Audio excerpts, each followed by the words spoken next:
We're heading in towards the friendlies before the World Cup camp in June. We got 2 games against Greece and then against Morocco. Some of the names that could make it in the squad. Why don't you give it out to some, and then that way we can discuss it. Yeah, besides the names that we usually get called up, there are going to be new names. It's these 2 games, and it's your shot to go to the World Cup. It's your opportunity to convince Gustavo Alfaro that you can make it to that final list, right? One of those names, we talked about him before in this show this year, Gaston Olveira, the goalkeeper from Olimpia. Alexander Maidana, the left back, ex-Guarani. He just played his first game for Talleres de Córdoba in Argentina.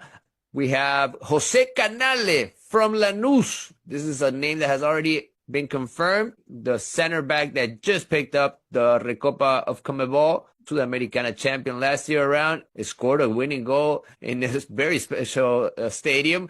Gustavo Caballero, guys. Poor Portsmouth, the player from the Champions League. Mauricio, we got another Palmeiras one. One last name, but this is a comeback, is Alan Benitez. The one that stands out actually is Maidana, because I was mentioning before Canteros, who was also a left back at Guarani that's gone abroad. He's gone to Russia. The thing about Maidana is he also played in the U20s for Paraguay. He's a bit more, I suppose, physical and maybe more like your Junior Alonso type. The other one's Gustavo Caballero, because honestly, like Caballero a year ago at Nacional felt like he'd missed his chance because he'd been in the Olympics. He hadn't gone anywhere.